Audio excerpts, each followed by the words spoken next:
Welcome to the Photo Op podcast where we talk about all things photo and video. I'm Ben Lucas. And I'm Stuart Marlantis. And this is Photo Op. This is actually going to be part 2 of an episode.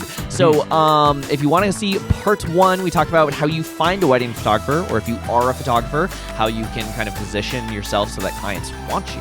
But today, I thought it'd be a little bit fun. Stuart, rate me as a wedding photographer. Out of 10 or 100? I don't know. So we're going to go through. So before you say, hey, this is just a fluff piece to inflate my ego. Yes, it is. No, I'm kidding. Obviously, I'm amazing. But there's going to be a little bit of that. Not going to lie. But I am hoping to break this down so that as a photographer, you can see what the client's perspective is that makes a good wedding photographer. So you're going to tell me the things I did right. If there's anything I did wrong, I'd love to hear that too, so that you at home can know what things people are actually looking for and caring about. One thing that I will tell you is I obsess over, is this photo as tack sharp as it can humanly be? But like, you care about that because you're a special case, but most people don't care at all. That's not the things real clients care about. So those are the things we're going to talk about today. Yeah.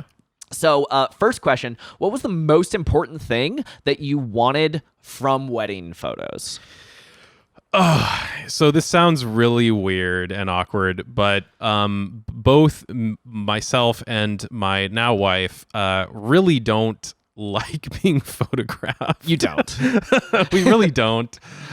Despite having done a decent amount of that work in the past, we really don't. And I would say one of the most significant things, as basic as this sounds, is it possible for us to have, on such an important day, photos taken of us where we look good and we look at them and be like, wow, we actually look good. We don't have to argue with ourselves internally about some little thing or the other. So a big part of this is like, can we find somebody who can do that? And obviously, if you've listened to our previous episode, which you should have before listening to this one, hello, I shot his wedding. You should see how we decided on that beyond just being podcast co-host. So that was a big thing. Another thing, of course, is for family. So we're not under any delusions. Family love looking at pictures of you on special occasions, especially weddings. And we're still kind of getting over COVID globally, and we have some elderly relatives that couldn't make it for largely health reasons, or they're not able to travel. And so we wanted to not only get good photos, but get photos that kind of put them there and got the emotion and kind of the vibe of the day, and they could see that and see our emotions, see the emotions of those around us, and get a feeling of being there as much as possible. So that was another thing. So they're kind of intangible things, because just saying like we want good photos, doesn't everybody, who's like, I'm gonna hire a photographer for bad photos? So of course we want competent, good photos, but we really want to feel confident ourselves, but also give our families as much of a taste of the day as we could. So my next question, we kind of covered in the last episode, so I'll just recap for you. What style were you looking for? I know the modern trend in wedding photography is bright, kind of washed out, flat-ish look. And I shoot very colorful, dramatic, sharp, modern type styles, and thankfully we click on that. Yes. So I don't like any of the trends basically at the moment. So I don't like blow everything out, have no detail. Fake film. I don't like fake film. I don't like lifted shadows. Like, I want something to have contrast to it. Funny enough, that's how the real world works. I don't like, overly saturated, like faux HDR kind of stuff. I don't like any of those things. So thankfully, what I do like is lots of color. It can be dramatic, like there's space for artistry, but like ideally you're representing the real world. I want it to be dramatic. I want it to be emotional. I want those kind of things. I don't want the like Instagram-y look, I guess. So last episode, one thing we talked about is you did a little bit of research and looked at some other photographers. Was there anything that you saw people kind of like talking about or promoting and be like, but I can do this, that you just couldn't care less? You just did not care? Yeah, see previous questions. I feel like the flat lifted shadow look is so popular in weddings, and I just don't like it, and people like do that all the time. One of the things that I saw photographers do that I don't like, which is related to that but is subtly a different thing, is chasing trends, where they don't have their own established style, or at least as far as you can tell. It's like, well, I can do this thing, I can do that thing, I can do the lifted blacks, I can do the hyper real, like really jacked up saturation I can stuff. put a prism in front of the lens. Yeah, I can put a prism in front of the lens. Like, I can do all those sort of things. I can smear Vaseline on the lens or whatever people are doing. Ew. I mean, that's an actual thing. People actually do that. People actually do that. So chasing trends to me was like big red flag. Like, I want you to be confident in your own style and your own art.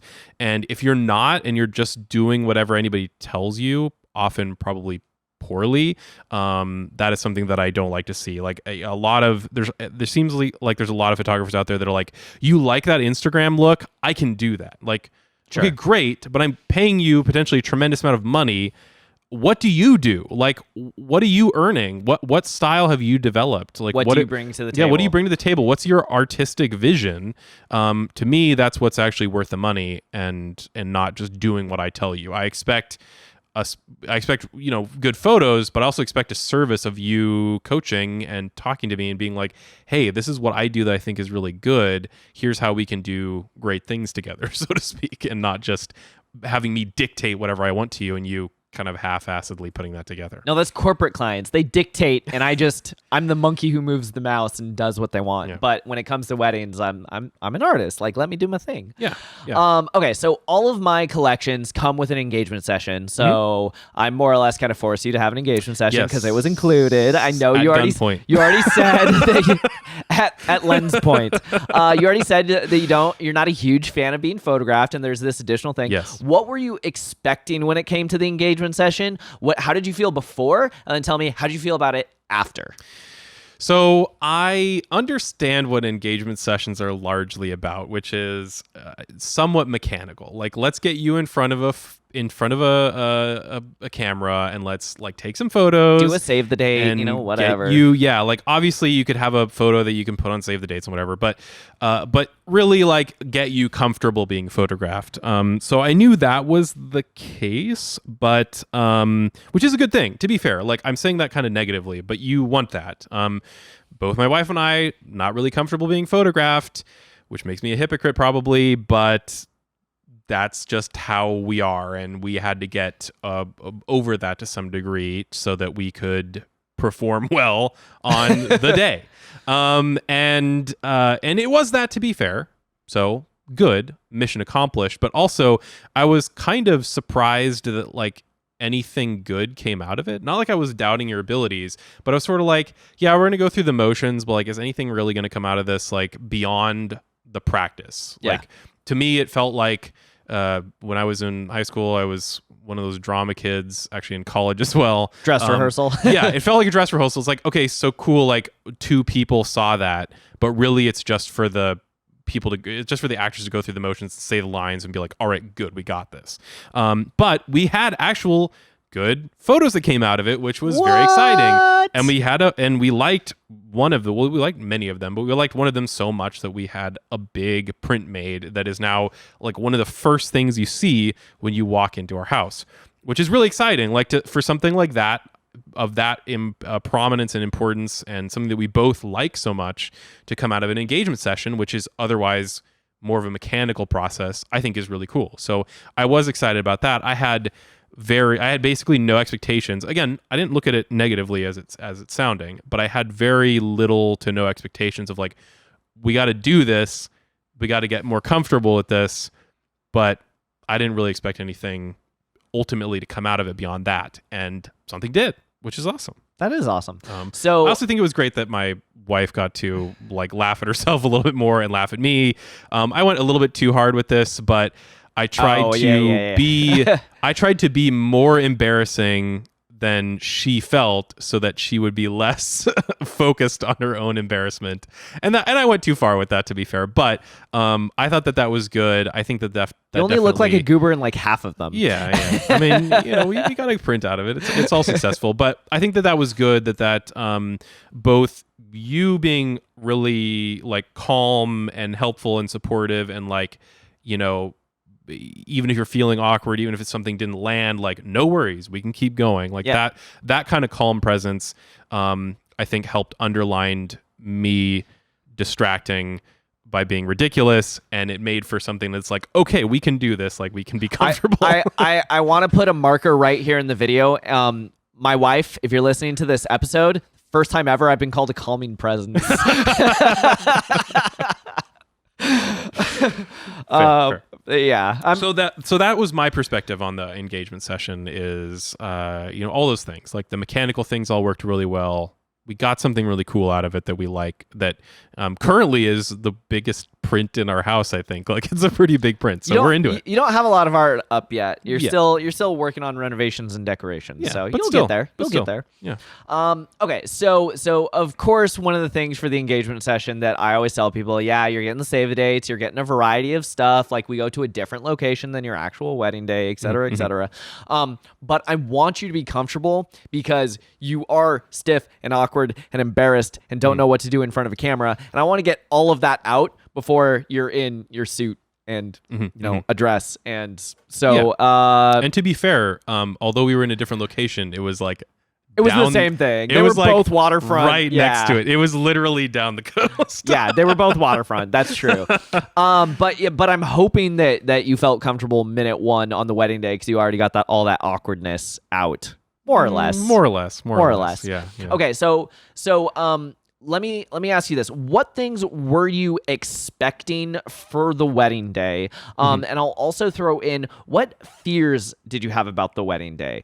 Okay. Not necessarily, like, you could be something about the photography. I know that there are some clients that are concerned that their skin tones won't be captured properly. I know there are some clients that are concerned because, like, if you're shooting at night and you have a natural light photographer, I say in quotes condescendingly, then of course, like, they're gonna have a hard time. Yes. So, like, what fears did you have on the wedding day? And then my follow-up question will be, did any of those fears come true? All right. So what was I expecting when it came to the wedding day? You asked like three things. So what I expected when it came to the wedding day is, I didn't really have many expectations.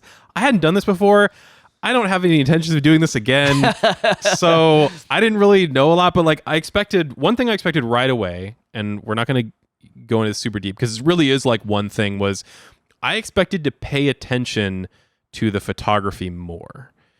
And the reason why I say that is, having done this now, I was somebody who was extremely involved in, like, I couldn't get out of any business that was happening that day. Like, I was involved in everything. Like, I was paying attention to the food. I was paying attention to the music. I was, running things around. I was doing all sorts of stuff. Yeah, the centerpieces. Like, I was doing a tremendous amount. And I don't say that to be like, oh, I'm so good running my own wedding, but I just took on the role, and I was comfortable in the role of, like, I'm going to sort of MC my own... You were being the project manager and MC, Yeah, I'm going to sort of MC my own wedding, and I was cool with that. And I expected photography, again, no disrespect to Ben, but I expected this is going to be another thing that I need to pay attention to some degree.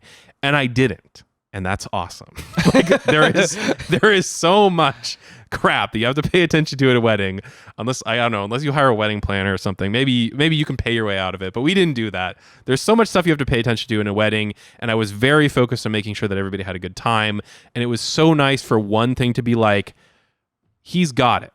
I don't have to worry about this. Like, how great is it to have one major thing that you don't have to worry about? Yeah, so definitely when it comes on the grand scale of all the weddings I've ever done, yours was definitely on the lower end budget side.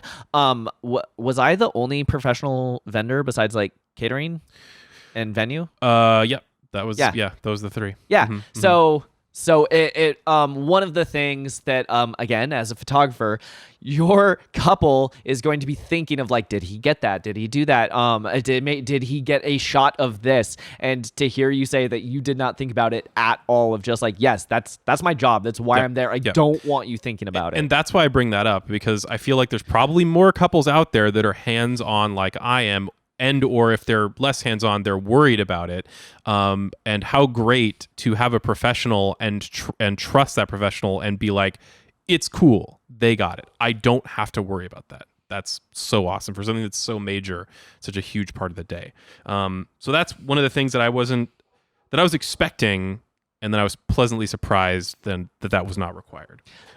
Fears that I had before the wedding. Yes, the fears thing. This might sound like an odd question, but last episode we talked about objections a little bit, and when a couple says an excuse, they're not actually saying the real objection. That excuse, is a cover up for 2 or 3 layers deep, the fear that they have, and to be able to close that client, you have to allay that fear. You have to basically comfort them and say everything is going to be okay. Here's why that doesn't need to be a fear anymore. And I learned this very early in sales. You got to dig and figure out what that root actually is. And this is not something anyone ever talks about. It's definitely not consciously, but it's a real thing. Yeah. So that's why I asked, because I want to hear, like, dig in 2 or 3 layers deep. What were the fears that you actually had about the wedding day, either photography or not? And then, like, did they happen? Fears. Something would go wrong, or things would go wrong. This is not a helpful fear because it's so generically broad, but I think it's a very real fear, even though it's, internally you're like, that doesn't make any sense. Like, if you think about it, you can think your way out of it really quickly and say there's no reason to fear something just in general. But I think it's such a monumental day, and you're like, this has to go well. Like, everything has to go well. And if something big, or even just many small things happen that ruins it, like, that's going to be a mark on it for the rest of your lives. And so that was a big fear. Or at least it feels that way. Or at least it feels that way. At least it feels that way. And you could have the fear. Thankfully, I got over it really quick with photography related fears of, like, is this going to be captured? Like, are we going to get those moments? Are we going to get through our, like, couples and our family photos in time? Like, is that all going to go smoothly? All of that went great. And so I very quickly was like, he's got it. I don't have to worry about that. So that fear was dealt with, so to speak, on the photography side. One of the things, though, related to that was we kind of inadvertently had a much brighter wedding than I was anticipating. Now, it was in the summer, so we knew it was going to be bright. It was in the summer, but we had 100+ degree heat wave weather, and and there was not a single cloud in the sky. Like, often Washington summers, like, very nice and pleasant, like in the 70s. You got a few clouds in the sky. A little breezy. We were expecting more like that, and we got like 100 degrees plus, like just the sun destroying you the entire day. Now that sucks from a comfort perspective, but also it kind of sucks from a photography perspective. Is like, is everything going to be blown out? Is there going to be enough, are there going to be flash units that are strong enough to deal with that are on hand? Like, what is, is that anticipated and prepared for? And of course it was, because if you're a professional, you're going to prepare for that. You're going to look at the weather. You're going to look at what time of the year. I was shooting on full power on my flashes, for a large majority. But you still got it done, is the point. Yeah. And so that is a fear, and that's a fear that not every couple is going to have. I get to cheat and kind of have some insider knowledge and be like, damn, this is gonna suck to shoot in. Like, yes, you're fighting with the sun, and this is a particularly bright sun. It was a battle. Yeah. So that was a fear. You may or may not have. You may or may not be worried about that. Maybe you weren't worried about that, and now you are. Sorry for that one. You're welcome. But there you go. So that was those were kind of the main fears. We, of course, although the engagement session was very helpful, we were genuinely still like, we're going to look ugly, we're going to look fat, we're going to do, whatever. There was all of that, like, it's going to be awkward. And although I haven't seen these, because Ben is gracious enough to hide most of them from us, I am sure that there are a billion of them that are just like, this is hideous, like I have 3 chins, or I'm sticking my gut out some weird way, or I'm positioned strangely, or I have a weird expression. I'm sure there's a billion of them. Unfortunately, it's a very emotional day. I was way more emotional than I expected to be, and I was probably mega ugly in like a billion of the photos. That's just how it is. You were very beautifully ugly crying during the ceremony. Yes. And so if you were there, you're probably like, oh yeah, look at he's really emotional. That's so sweet. But if you're looking at a photo of it after the fact and you weren't there, you're probably like, ugh. I don't know about that. So that was another concern, and that happened. But you just got to get over it, and the professional is going to get a bunch of photos that look good. They're going to shoot enough. They're going to know what to do. They're going to know how to time things so that they still have lots of great photos to give you at the end of the day. One thing that I will say is, there were definitely photos that I called out. Yeah. Either I messed up or you didn't look good. And as a photographer, keep what he just said in mind. It is super. When you're shooting with a model, you can send them the whole set and the model will be like, I didn't look good in that one. But that's like they're learning what things don't look good on them and they'll know not to do that pose, angle, whatever. But when you're working with real people who aren't models, you can show them 50 amazing photos. But if you show them one bad photo, that one bad photo is going to stick in your brain. And you're going to be like, I looked so fat, so ugly, had 3 chins. And like, oh, you're magic on the rest of them, but this is the one that I actually look like. So the negative outweighs like 100 good ones. Yes. Yeah. So you have to ruthlessly kind of cull that out and make sure every single photo is amazing. Likewise, in your portfolio, before you get hired, you will be judged on your absolute worst photo in your portfolio. You better make sure everything in there is amazing. The last little point I will throw on this is when you are showing all of those photos, inevitably there are some photos I love and some photos I'm like, that one's okay. They look great. I'm still going to show it to them, but like, it's not something I'd put on my wall. The couple will always pick my least favorite photo to put up on the wall, guaranteed every time. And so you cannot show anything that you wouldn't be willing to print, like a giant 30 by 40 or 40 by 60, because if they decide to print that, you're just going to have to grit your teeth and do it. And so you better make sure everything you send them looks amazing. Yeah, hopefully I answered along the way. Did any of those fears come true? No, not particularly. I mean, yes, I looked ugly in many photos, I'm sure. Have I really seen them? No. You've seen none of them. So as far as I know, everything is perfect. You look amazing. Everything is perfect. So yeah, as I have said many times, if they're actually a professional, you're going to stop worrying about it. It's going to all go really smoothly. You're going to have great photos on the other side. You can worry about anything other than the photography. That's the whole point. That's why you're paying them. That's why they're doing what they're doing. That is why they're a photographer, is to do that experience really nicely. So okay, I have one final question for you, and then I want to close out with any final thoughts. Whatever you feel like rating, whether it's a star system or a thumb system or a IMDb rating, whatever, what have you. Okay, so last question. So when you actually came to here to the studio and you sat down on the couch right on that side, and you looked at the TV right on this side, and you sat with your wife and saw all of the photos, what were you thinking? What emotions were happening? And then, I mean, obviously, did you like them? But like, what was going through your head as you were seeing all of these photos from the day? I was like, wow, look, I don't look ugly in all of these. This is great.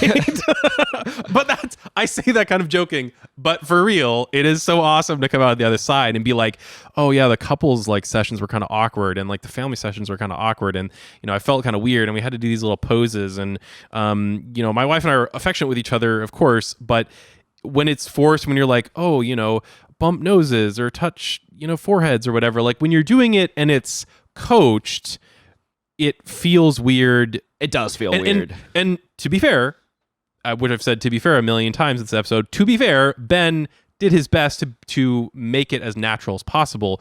But it's a weird situation. You can only go so far. It's still going to feel weird when somebody's like, yeah, show affection with your partner in front of me while I have the lens in your face. Like, it's just going to feel weird.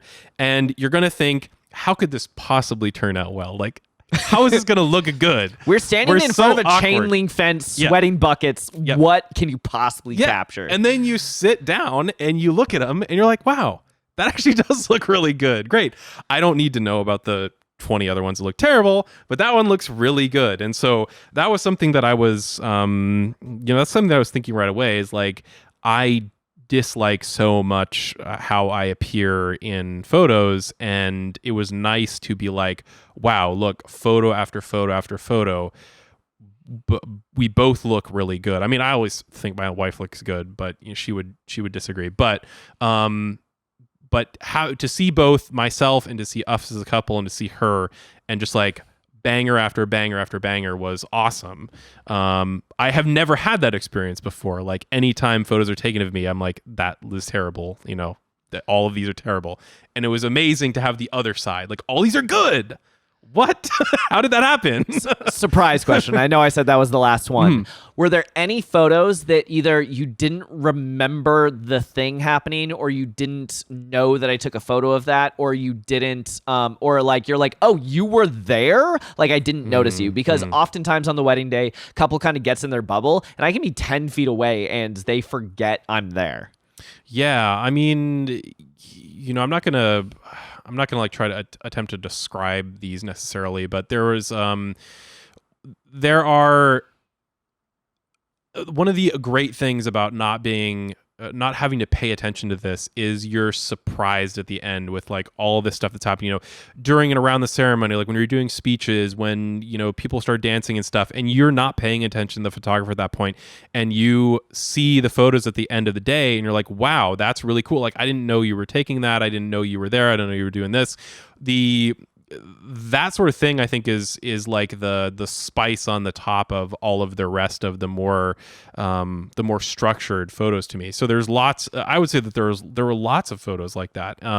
One in particular is you disappeared for a while and you came back with this sweet like Lego ring thing that I did not know was going to happen, and that was really cool. Both my wife and I really enjoy Legos, so we both really appreciated that. But that was just like an extra thing where we're like, where did Ben go? And like, oh, like we noticed that he wasn't there. I was gone for like 15 minutes. And no, you weren't gone for long, but like we were, we kind of had like a breather point where we were like, where did he go? Like, what's he up to? And then it came back and he was like, oh, I shot your rings. And we're like, all right, cool.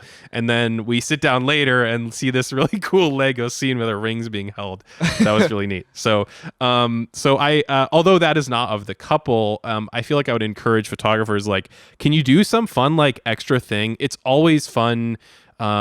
And I actually say this like with my day job too. Like I try to surprise and delight is like the thing. Is like if there's extra things, if there's extra photos, if there's some fun thing that that the couple is going to appreciate, if you can do that and execute on that, and they not know about it until they sit down and they get a fun surprise, I think that's just an amazing thing, and like that's like the exact thing to make perfectly happy clients every time, from my perspective. So yeah, it was like it was all very, very positive, and a tremendous amount of the photos I had no idea were being taken because I could just trust that it was being handled. That's awesome. So, okay, yeah. so I want to kind of go into final thoughts. I don't have any final thoughts. This is your rating, but I want to hear your final thoughts. And of course, this whole thing has just been a glowing, wonderful ego boost for me. But Yes. was there anything that you not necessarily like that you didn't like or you would have liked better, or was there any part of the process that even if it's something I might not have noticed, something that photographers like, even if your photos are amazing, what other parts of the process are like, yeah, you really need to do this because this was the thing that kind of like got under my skin? Is there anything like that? So I'll leave it to you to kind of close out this episode. I just want to see, is there anything that people listening to this episode can take away of just like, these are things that clients expect of us that are not the photo? Yeah, I would say that the leading up to so like everything, once you kind of chosen, like all of the client management and the coaching and stuff leading up to the day was like more important than the actual day, practically. Like from my perspective, like all of that kind of stuff was really cool to see and to experience and to be part of, because I've never seen you operate in that way. I haven't, like, whenever I've assisted you on anything, it's been like we're actually at the wedding and I'm helping you, right? Yeah. So that was something that I was unexpectedly kind of delighted by, almost, is like there's a lot of thought and a lot of, well, coaching, like I said, put into that. And I think, it kind of sucks because you're like, what? I have to be like a coach and I got to be a good photographer at the same time. But I feel like you kind of do. Like, to take a good portrait, you're like 90% therapist. Yeah. You just like get the person to chillax for a second and get out of their own brain. Exactly. So to have somebody that is going to make the art of you, but is also like, here's how you're more comfortable. Here's how we're going to do this. Here's how we're going to do that. Let's do this engagement session and do all these different things. All of that was to get you comfortable and to get you ready for the day. That was really cool, and something that I knew a little bit of what was going to happen. Like, I knew that there was going to be some of that, but it was way more extensive and way more in depth than I expected. And hugely important. Like, that's something that, being on the other side of that now, trying to give advice to any wedding photographer, is like, pay attention to that stuff. You can take the best photos in the world, but if you can't manage and coach your clients, I think you're going to either lose people or you're going to have less satisfied clients at the end of it. Maybe you take the exact same photos, but if you've managed that relationship with them and they're comfortable with you and confident and they trust you and they feel better on the day because you've gone through all that stuff, maybe the photos would have been exactly the same. But I think the experience from the client perspective is so much better that is hugely worth your time and your investment. So, absolutely. There's one wedding I did about a month after yours where it was just complete meltdown. Everything was going wrong, and I just told them, like, guys, don't worry about it. Hand me a centerpiece. I'll put it up for you. Like, let's go. And they were just like, oh my God, you like sat down and pitched in and you didn't make us feel bad. And then what happened is, by the time we finished their ceremony, I said, hey guys, we're 23 minutes early. And they're like, what are you talking about? We've been running 2 hours late all day. I'm like, yeah, I caught up. Let's go. We have an extra 23 minutes for portraits. And then they just like, what? Yeah. No, that management is so important. I love that you said that. So that would be kind of my final perspective on it. It was like, I knew that the photos were going to be good. But the rest of it surrounding that was so much greater and better than I expected.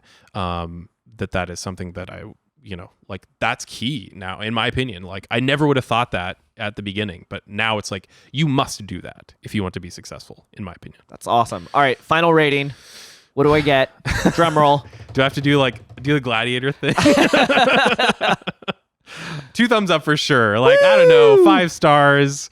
10 points. You heard it here first 100%. For the completely biased, wonderful perspective. I knew it was going to be good. That being said, like, maybe I would have done 1 thumb up if there was just that the photos were good, but the client management was so good, you get another thumbs up. Fabulous. All right. Well, thank you for kind of just taking the time to like dig into the wedding day that we spent together. So thank you all so much for listening. We have a couple more fun episodes coming down your way. Pretty soon, we're going to be talking about, I think we have a couple more listener questions. We're going to be talking about are modern photos too perfect? And then we're also going to be digging into the state of AI and how it is impacting our art and jobs as content creators. So those are a couple of things. Are we being replaced? So there's a couple of things that you have to look forward to down the pipeline. If you liked this episode, make sure that you join us on Patreon. Patreon.com/nomcreative, the same YouTube channel you might be listening to this on. But otherwise, thank you so much. And we'll see you in the next one. If you have questions or ideas for future episodes, you can email us at hello@photo-op.show. Watch us on Ben's YouTube channel at nomcreative. As in om nom nom. Share this with a friend, and you can listen to Photo Op anywhere podcasts are sold. Or download it. 'Cause it's free.